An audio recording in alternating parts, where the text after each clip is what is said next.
நெய் வீட்டில் அன்றாட யூஸ் பண்ணக்கூடிய நெய் இதில் வந்து என்ன எதுவுமே டிஃப்ரென்ஸே தெரியாது. இது வந்து ஒன்றுமே கிடையாது. ஒரு டெஸ்ட் பண்ணுறதுக்கு ஒரு சிம்பிள் ஒரு பாருங்கள்,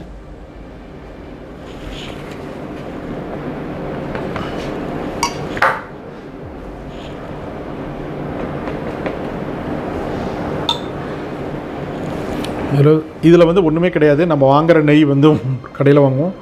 அதில் வந்து இந்த டிங்சர் அயோடின் நம்ம கடையில் விற்கிது இல்லைங்களா, டிங்சர் அயோடின் அது மட்டும் பார்த்தோம்னா பாருங்கள், இதில் நான் ஒரு டிங்சர் அயோடின் மட்டும் விடுறேன்.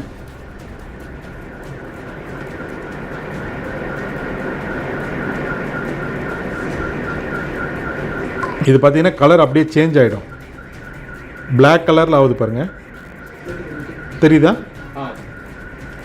டிங்சர் அயோடின் விட்டு வேணுன்னா பிளாக் கலர்.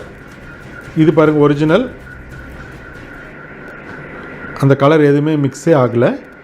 ஸோ இது வந்து ஒரிஜினல் நெய். இது வந்து டூப்ளிகேட்டடு, பார்த்திங்கன்னா அப்படியே அடல்ட்ரேட்டட். ஸோ நெய் வாங்குறப்போ நம்ம எப்படி சார் டெய்லி பார்க்க முடியுமானா, ஒரு இடத்துல வாங்குகிறோம், அந்த பொருள் அந்த கடையில் கரெக்டாக கொடுக்குறாங்களா, உங்களுக்கு சந்தேகம் வந்ததுன்னா இதை பார்த்துக்கணும். ரெண்டுமே பார்த்திங்கன்னா உங்களுக்கு வந்து எந்த விதமான டிஃப்ரென்ஸுமே தெரியாது. அடுத்தது பார்த்தோம்னா அடல்ட்ரேஷன் நிறைய நடக்கிறது வந்து மில்க். அதில் வந்து நமக்கு நல்லா தெரியும், தண்ணி கலக்கிறாங்க, தண்ணி தான் நம்ம மெயினாக கலப்பாங்க. இதில் பார்த்தீங்கன்னா இப்போ பால் இருக்குது, ரெண்டுமே பால். ஓகே, இது ஒரு சிம்பிள் டெஸ்ட்டு தான். ஒன்று வந்து ஒரு இது மாதிரி கார்ட்போர்டு வச்சுக்கலாம், இதில் தண்ணி கலந்துருக்காங்களா இல்லையான்றதுக்கு வந்து ஒன்றுமே வேண்டாம்.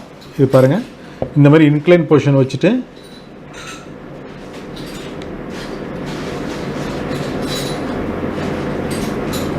ஒரு சொட்டு விட்டுருக்கேன்.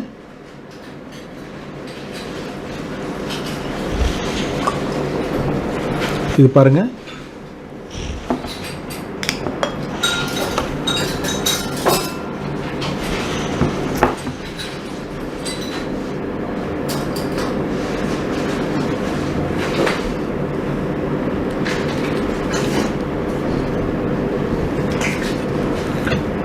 இது வேகமாக போயிடும். இதில் வந்து பார்த்திங்கன்னா பால் அந்த தடம் இருக்கும், பால் தடம் வந்து பார்த்திங்கன்னா திக்னஸ் ஆஃப் இது நமக்கு நல்லாவே தெரியும். இது அடுத்தது வந்து பார்த்திங்கன்னா இந்த இதில் வந்து நிறைய கலப்படம் பண்ணுறது வந்து சோப் பவுடர். சோப் பவுடர் வந்து இதில் நிறைய கலப்பாங்க.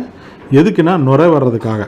இந்த கடையிலலாம் நம்ம வந்து கடையிலுக்கு போய் நம்ம டீ சாப்பிட போனோம்னா நீங்கள் பார்த்தீங்கன்னா அந்த பால் காய்ச்சற குண்டால் ஃபுல்லாக நுரையாக இருக்கும். அந்த ஃபுல்லாக நுரையா இருக்கிறத பார்த்தோன்னே நமக்கு ஆசையாக இருக்கும், பார்க்குறதுக்கே அட்ராக்டிவாக இருக்கும். ஸோ அந்த நல்ல பால் நல்லா சூடாக இருக்குது, இப்போ நுரையா இருக்குன்னு அவன் என்ன பண்ணுவான், கடைக்காரன் நல்லா பால் எடுத்து போட்டுட்டு அந்த நுரையை மட்டும் மேலே இருக்கிறத எடுத்து சும்மா அட்ராக்டிவாக நம்ம அந்த டம்ளரில் போட்டு கொடுப்பான்.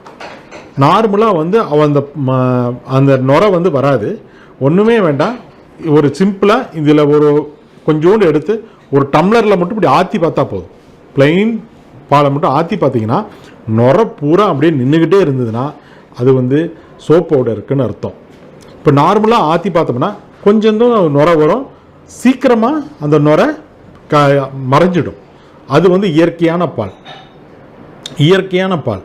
ஸோ அந்த மாதிரி இந்த டீ கடையில் போய் குடிக்கிறப்போ அந்த நுரை கிளம்ப இருக்குது அப்படின்னோம்னா அந்த பாலை வந்து நம்ம அவாய்ட் பண்ணிடுறது, அது வந்து நல்லது. பாலில் வந்து அடல்ட்ரேஷன் அதுதான் பண்ணுவாங்க மெயினாக.